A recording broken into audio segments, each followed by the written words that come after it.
Hello दोस्तों, स्वागत है आपका हमारे यूट्यूब चैनल टेटफैक्ट एकेडमी में। मैं हूं शशिकांत राय और अभी लेकर के आए हैं आपके लिए बिहार स्टेट 2024 से रिलेटेड आर्ट ऑफ टीचिंग यानी शिक्षण कला का फैक्टर्स अफेक्टिंग लर्निंग।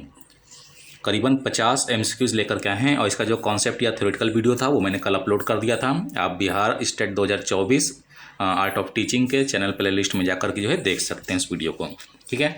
और यहाँ पे जो है 50 एमसीक्यूज़ हैं और ऐसी वीडियो पाने के लिए बीपीएससी टीआरई 3.0 की अगर आप हमारे चैनल पर तैयारी करना चाहते हैं तो आप हमारे चैनल को सब्सक्राइब कर सकते हैं। ये वीडियो आपको पसंद आता है तो वीडियो को लाइक करिएगा और भी अभ्यर्थियों को जो है इसको शेयर करिएगा। तो आइए शुरू करते हैं। पहला क्वेश्चन ले लेते हैं। पहला क्वेश्चन है, शिक्षण और अधिगम की प्रक्रिया में कौन से तत्व शामिल होते हैं।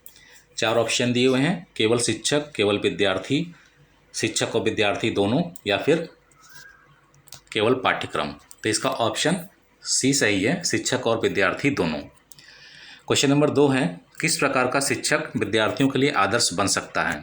4 ऑप्शन दिए हैं, कठोर शिक्षक, प्रेरणादायक और कुशल शिक्षक, केवल सख्त शिक्षक या उदासीन शिक्षक। क्वेश्चन नंबर 2 का ऑप्शन बी सही है, प्रेरणादायक और कुशल शिक्षक। क्वेश्चन नंबर 3 है, शिक्षक का व्यक्तित्व किस पर महत्वपूर्ण प्रभाव डालता है। 4 ऑप्शन दिए हुए हैं, कक्षा का वातावरण, विद्यार्थी का अधिगम, पाठ्यक्रम की गुणवत्ता या विद्यालय का प्रबंधन। इसका ऑप्शन बी सही है, विद्यार्थी का अधिगम। क्वेश्चन नंबर 4 है, प्रभावी शिक्षण के लिए कौन सी विधि महत्वपूर्ण है। 4 ऑप्शन है, पारंपरिक विधि, आधुनिक तकनीकी, दोनों या कोई नहीं। तो क्वेश्चन नंबर 4 का ऑप्शन है दोनों, यानी पारंपरिक और आधुनिक तकनीकी दोनों प्रभावी शिक्षण के लिए महत्वपूर्ण है। नेक्स्ट क्वेश्चन है, किस प्रकार की शिक्षण विधि से विद्यार्थियों की विभिन्न शैलियों और क्षमताओं को ध्यान में रखा जा सकता है। 4 ऑप्शन है, एकल शिक्षण विधि, मिश्रित शिक्षण विधियां, केवल तकनीकी शिक्षण, केवल प्रोजेक्ट आधारित शिक्षण। इसका ऑप्शन बी सही है, मिश्रित शिक्षण विधियां। क्वेश्चन नंबर 6 है, विद्यार्थियों के शैक्षिक प्रदर्शन पर कौन सा कारक प्रभाव डालता है। 4 ऑप्शन है, पारिवारिक समर्थन, आर्थिक स्थिति, सांस्कृतिक पृष्ठभूमि या उपरोक्त सभी। तो यहाँ पर शैक्षिक प्रदर्शन पे तीनों जो है प्रभाव डालते हैं, पारिवारिक, आर्थिक, सांस्कृतिक। तो इसका ऑप्शन डी सही है, उपरोक्त सभी। क्वेश्चन नंबर 7 है, कक्षा का कौन सा वातावरण विद्यार्थियों को सीखने के लिए प्रेरित करता है। 4 ऑप्शन दिए हुए हैं, नकारात्मक वातावरण, सहयोगी और सकारात्मक वातावरण, अनुशासनहीन वातावरण या प्रतियोगी वातावरण। इसका ऑप्शन बी सही है, सहयोगी और सकारात्मक वातावरण। क्वेश्चन नंबर 8 है, कौन सा तत्व कक्षा में अधिगम के लिए महत्वपूर्ण है। 4 ऑप्शन है, अच्छी रोशनी, वेंटिलेशन, पर्याप्त जगह या उपरोक्त सभी। इसका ऑप्शन डी सही है, क्योंकि कक्षा में जो तत्व होते हैं वो तीनों तत्व होने जरूरी हैं, अच्छी रोशनी, वेंटिलेशन, पर्याप्त जगह। तो इसका ऑप्शन डी सही है। नेक्स्ट क्वेश्चन लेते हैं, एक प्रासंगिक और अद्वितीय पाठ्यक्रम का प्रभाव क्या होता है। 4 ऑप्शन है, विद्यार्थी की शिक्षा में रुचि घटाता है, विद्यार्थी की शिक्षा में रुचि बढ़ाता है, कोई प्रभाव नहीं होता है या विद्यार्थी को भ्रमित करता है। तो इसका ऑप्शन बी सही है, विद्यार्थी की शिक्षा में रुचि बढ़ाता है। क्वेश्चन नंबर 10 है, अध्ययन सामग्री का अद्वितीय होना क्यों आवश्यक है। 4 ऑप्शन है, पुरानी जानकारी देना, नवीनतम जानकारी और कौशल प्रदान करना, विद्यार्थियों को बोर करना या केवल परीक्षा के लिए तैयारी करना। इसका ऑप्शन बी सही है, नवीनतम जानकारी और कौशल प्रदान करना। नेक्स्ट क्वेश्चन है, शिक्षण तकनीकी और संसाधन किस प्रकार की भूमिका निभाते हैं। 4 ऑप्शन है, शिक्षण को कठिन बनाना, शिक्षण को प्रभावी और रुचिकर बनाना, शिक्षण को नीरस बनाना, केवल तकनीकी समस्याएं पैदा करना। इसका ऑप्शन बी सही है, शिक्षण को प्रभावी और रुचिकर बनाना। क्वेश्चन नंबर 12 है, ई लर्निंग प्लेटफॉर्म का क्या लाभ है। 4 ऑप्शन है, शिक्षण को अधिक जटिल बनाना, विद्यार्थियों को उनके अध्ययन में सहायता करना, शिक्षण को कठिन बनाना, केवल मनोरंजन के लिए उपयोग करना। इसका ऑप्शन बी सही है, विद्यार्थियों को उनके अध्ययन में सहायता करना। नेक्स्ट क्वेश्चन है, विद्यार्थियों की प्रेरणा किस पर निर्भर करती है। 4 ऑप्शन है, केवल शिक्षक की प्रतिक्रिया पर, आत्म प्रेरणा और आत्म प्रशंसा पर, केवल सहपाठियों पर, केवल परीक्षा के परिणाम पर। इसके 4 ऑप्शन में से ऑप्शन बी सही है, आत्म प्रेरणा और आत्म प्रशंसा पर। क्वेश्चन नंबर 14 है, मूल्यांकन का मुख्य उद्देश्य क्या है। 4 ऑप्शन है, विद्यार्थियों को डराना, विद्यार्थियों की प्रगति मापना और कमजोर छात्रों की पहचान करना, विद्यार्थियों को असफल करना या केवल परीक्षा आयोजित करना। इसका ऑप्शन बी सही है, विद्यार्थियों की प्रगति मापना और कमजोर क्षेत्रों की पहचान करना। नेक्स्ट क्वेश्चन है क्वेश्चन नंबर 15, सहपाठी संबंध और सहयोग का अधिगम पर क्या प्रभाव पड़ता है। 4 ऑप्शन दिए हैं। विद्यार्थियों को अधिक प्रतिस्पर्धी बनाना, विद्यार्थियों की समझ को गहरा करना और ज्ञान साझा करना, विद्यार्थियों को अलग करना, डी है केवल मित्रता बढ़ाना। इसका ऑप्शन बी सही है, विद्यार्थियों की समझ को गहरा करना और ज्ञान साझा करना। क्वेश्चन नंबर 16 है, शिक्षक की प्रतिक्रिया विद्यार्थियों के लिए क्यों महत्वपूर्ण है। 4 ऑप्शन है। उनकी गलतियों को सुधारने के लिए, उन्हें हतोत्साहित करने के लिए, उन्हें अनुशासित करने के लिए, या केवल परीक्षा के लिए। इसका ऑप्शन ए सही है, उनकी गलतियों को सुधारने के लिए।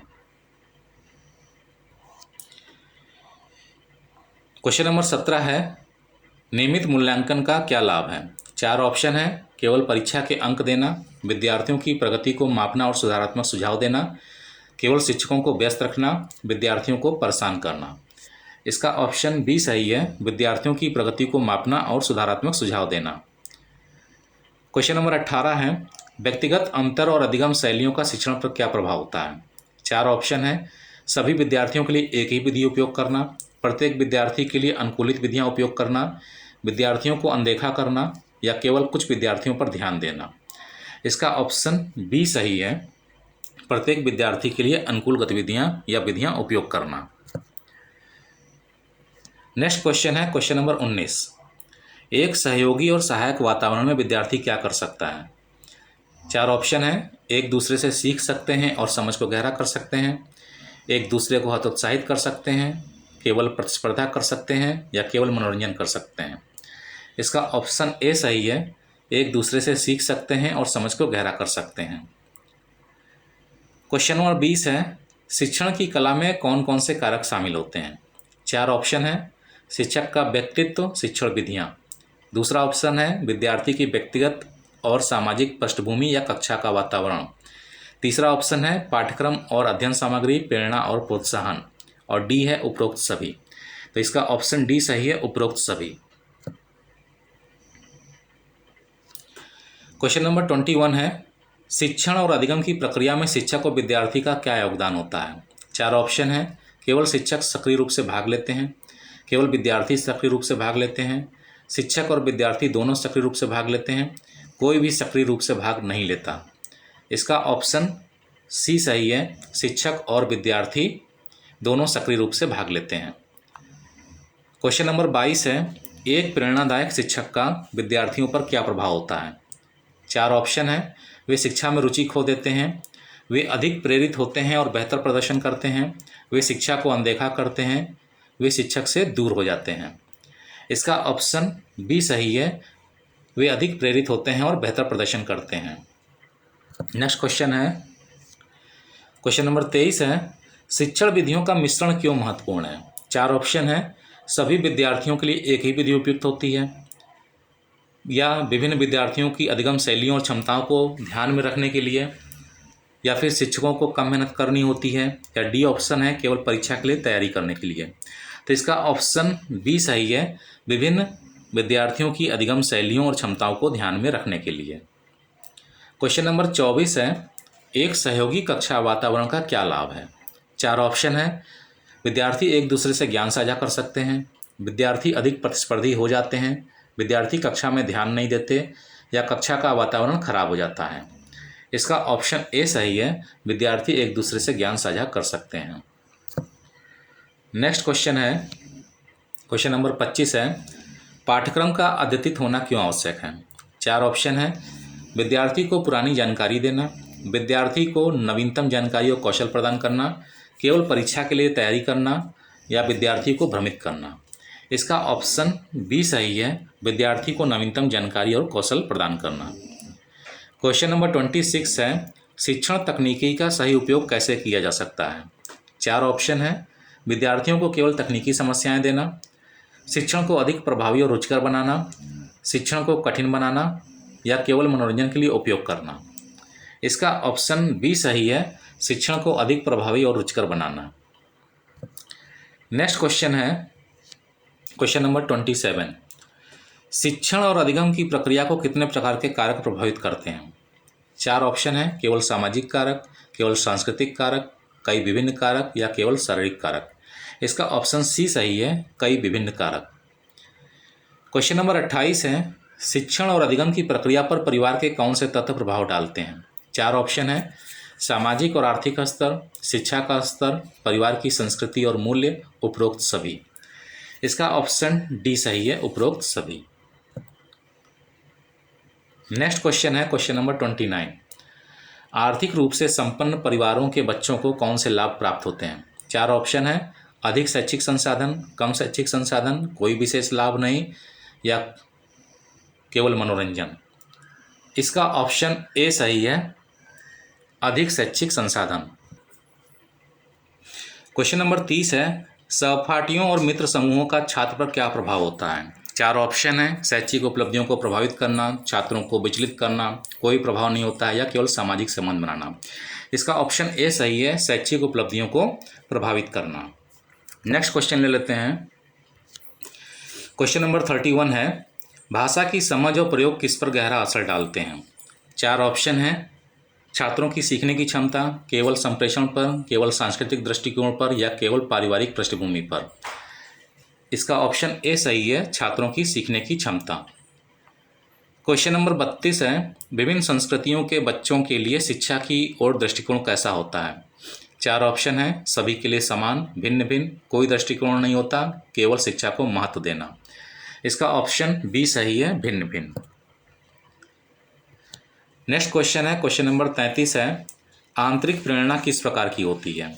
चार ऑप्शन दिए हैं, जब छात्र पुरस्कार प्राप्त करने के लिए सीखते हैं, जब छात्र अपने स्वयं के हितों के लिए सीखते हैं, जब शिक्षक के दबाव में सीखते हैं या केवल अंक प्राप्त करने के लिए। इसका ऑप्शन बी सही है, जब छात्र अपने स्वयं के हितों के लिए सीखते हैं। क्वेश्चन नंबर 34 है, बाहरी प्रेरणा किस प्रकार की होती है? चार ऑप्शन है, जब छात्र अपने स्वयं के हितों के लिए सीखते हैं, जब छात्र पुरस्कार, अंक या प्रशंसा प्राप्त करने के लिए सीखते हैं, जब कोई प्रेरणा नहीं होती है या केवल आत्मसंतोष के लिए। इसका ऑप्शन बी सही है, जब छात्र पुरस्कार, अंक या प्रशंसा प्राप्त करने के लिए सीखते हैं। क्वेश्चन नंबर 35 है, आत्मसंवेदना का क्या अर्थ है? चार ऑप्शन है, छात्रों का आत्म आलोचना, छात्रों का अपनी क्षमताओं में विश्वास, छात्रों का आत्मसंतोष, छात्रों का आत्म अभिमान। इसका ऑप्शन बी सही है, छात्रों का अपनी क्षमताओं में विश्वास। क्वेश्चन नंबर 36, दृश्य अधिगम का क्या लाभ है? चार ऑप्शन है, चित्र और चार्ट से बेहतर सीखना, केवल श्रव्य सामग्रियों से सीखना, केवल व्यवहारिक गतिविधियों से सीखना या कोई लाभ नहीं। इसका ऑप्शन ए सही है, चित्र और चार्ट से बेहतर सीखना। क्वेश्चन नंबर 37 है, काइनेस्थेटिक अधिगम का क्या अर्थ है? चार ऑप्शन है, व्याख्यान से सीखना, चित्रों से सीखना, व्यवहारिक गतिविधियों से सीखना या केवल शारीरिक शिक्षा से सीखना। इसका ऑप्शन सी सही है, व्यवहारिक गतिविधियों से सीखना। क्वेश्चन नंबर 38 है, छात्रों का शारीरिक स्वास्थ्य और पोषण किस पर प्रभाव डालता है? चार ऑप्शन है, उनका ध्यान केंद्रित करने की क्षमता, उनकी स्मृति, उनकी संज्ञानात्मक कार्यक्षमता या उपरोक्त सभी। तो क्वेश्चन नंबर 38 का ऑप्शन डी सही है, उपरोक्त सभी। क्वेश्चन नंबर 39 है, अपर्याप्त नींद और आराम का छात्रों पर क्या प्रभाव पड़ता है? चार ऑप्शन है, उनकी सीखने की क्षमता बढ़ती है, उनकी दक्षता कम होती है, कोई प्रभाव नहीं होता या केवल उनकी स्मृति पर प्रभाव पड़ता है। इसका ऑप्शन बी सही है, उनकी दक्षता कम होती है। क्वेश्चन नंबर 40 है, शारीरिक विकलांगता वाले छात्रों को क्या आवश्यकता हो सकती है? चार ऑप्शन है, सामान्य शिक्षण सामग्री, विशेष शिक्षण सामग्री और उपकरण, कोई विशेष आवश्यकता नहीं, केवल मनोरंजन सामग्री। 40 का ऑप्शन बी सही है, विशेष शिक्षण सामग्री और उपकरण। नेक्स्ट क्वेश्चन है क्वेश्चन नंबर 41, एक सकारात्मक और प्रेरक शैक्षिक वातावरण का क्या लाभ है? चार ऑप्शन है, छात्रों को बेहतर सीखने के लिए प्रोत्साहित करना, छात्रों को विचलित करना, कोई विशेष लाभ नहीं, केवल परीक्षा की तैयारी करना। इसका ऑप्शन ए सही है, छात्रों को बेहतर सीखने के लिए प्रोत्साहित करना। क्वेश्चन नंबर 42 है, प्रौद्योगिकी का प्रयोग शिक्षण में किस प्रकार मदद कर सकता है? चार ऑप्शन है, शिक्षण को जटिल बनाना, शिक्षण को रुचिकर और प्रभावी बनाना, शिक्षण को नीरस बनाना, केवल मनोरंजन के लिए उपयोग करना। इसका ऑप्शन बी सही है, शिक्षण को रुचिकर और प्रभावी बनाना। नेक्स्ट क्वेश्चन है क्वेश्चन नंबर 43, शिक्षण सामग्री का क्या प्रभाव होता है? 4 ऑप्शन है, छात्रों की समझ और रुचि को बढ़ाना, केवल परीक्षा के लिए तैयारी करना, छात्रों को भ्रमित करना, या कोई विशेष प्रभाव नहीं। इसका ऑप्शन ए सही है, छात्रों की समझ और रुचि को बढ़ाना। क्वेश्चन नंबर 44 है, सक्रिय अधिगम का क्या लाभ है? छात्रों को बातचीत और समूह कार्य के माध्यम से सीखने का अवसर मिलते हैं, छात्रों को केवल व्याख्यान सुनना होता है, छात्रों को कोई व्यवहारिक अनुभव नहीं मिलता, या केवल परीक्षा की तैयारी करना। इसका ऑप्शन ए सही है, छात्रों को बातचीत और समूह कार्य के माध्यम से सीखने के अवसर मिलते हैं। क्वेश्चन नंबर 45 है, प्रत्यक्ष शिक्षण का क्या अर्थ है? 4 ऑप्शन है, विषय की गहन व्याख्या और स्पष्ट निर्देशों के माध्यम से शिक्षण, केवल समूह कार्य करना, केवल आत्म अध्ययन कराना, या कोई विशेष तकनीकी नहीं। 45 का ऑप्शन ए सही है, विषय की गहन व्याख्या और स्पष्ट निर्देशों के माध्यम से शिक्षण। क्वेश्चन नंबर 46 है, सहयोगी अधिगम का क्या लाभ है? सहयोगी अधिगम का क्या लाभ है? 4 ऑप्शन है, छात्रों को टीमों में काम करने और समस्याओं का समाधान करने के लिए प्रेरित करना, केवल व्यक्तिगत अध्ययन करना, छात्रों को एक दूसरे से दूर रखना, केवल परीक्षा की तैयारी करना। इसका ऑप्शन ए सही है, छात्रों को टीम में काम करने और समस्याओं का समाधान करने के लिए प्रेरित करना। क्वेश्चन नंबर 47 है, प्रभावी मूल्यांकन विधियां किस प्रकार मदद करती हैं? 4 ऑप्शन है, छात्रों को उनकी कमजोरियों को पहचानने और सुधार करने में मदद करती हैं, केवल अंक देने में मदद करती हैं, केवल शिक्षक को व्यस्त रखती हैं, या केवल परीक्षाओं के लिए। इसका ऑप्शन ए सही है, छात्रों को उनकी कमजोरियों को पहचानने और सुधारने में मदद करती हैं। क्वेश्चन नंबर 48 है, शिक्षक का कौशल और ज्ञान किस पर प्रभाव डालता है? 4 ऑप्शन है, केवल कक्षा की सजावट पर, छात्रों की सीखने की क्षमता पर, केवल पाठ्यक्रम पर, या केवल विद्यालय के प्रबंधन पर। इसका ऑप्शन बी सही है, छात्रों की सीखने की क्षमता पर। क्वेश्चन नंबर 49 है, पाठ्यक्रम की संरचना का क्या प्रभाव होता है? 4 ऑप्शन है, छात्रों की सीखने की प्रक्रिया को प्रभावित करना, केवल परीक्षा की तैयारी करना, केवल शिक्षकों के लिए उपयोगी होना, या कोई प्रभाव नहीं होना। इसका ऑप्शन ए सही है, छात्रों की सीखने की प्रक्रिया को प्रभावित करना। क्वेश्चन नंबर 50 है, संतुलित और समावेशी पाठ्यक्रम का क्या लाभ है? 4 ऑप्शन है, छात्रों की व्यापक शिक्षा सुनिश्चित करना, केवल परीक्षा की तैयारी करना, केवल शिक्षकों के लिए उपयोगी होना, या कोई लाभ नहीं होना। इसका ऑप्शन ए सही है, छात्रों की व्यापक शिक्षा सुनिश्चित करना। लास्ट क्वेश्चंस हैं, सेकेंड लास्ट, सामाजिक कारकों में किसका समावेश होता है? 4 ऑप्शन है, पारिवारिक पृष्ठभूमि, सहपाठी और सामाजिक समूह, केवल भाषा और संप्रेषण, या डी केवल ए और बी। इसका ऑप्शन डी सही है, केवल ए और बी। क्वेश्चन नंबर 52 है, परिवार की शैक्षिक पृष्ठभूमि का बच्चों पर क्या प्रभाव पड़ता है? 4 ऑप्शन है, शिक्षा के महत्व को जल्दी समझना, शिक्षा से दूर होना, कोई प्रभाव नहीं होता, या केवल खेल में रुचि होना। इसका ऑप्शन ए सही है, शिक्षा के महत्व को जल्दी समझना। तो उम्मीद करते हैं कि वीडियो आपको पसंद आया होगा। वीडियो अगर आपको पसंद आया तो वीडियो को लाइक करिएगा, शेयर करिएगा, चैनल को सब्सक्राइब करना मत भूलिएगा। तो जल्दी मिलते हैं अपने नए वीडियो के साथ में, तब तक के लिए इजाज़त दीजिए, धन्यवाद।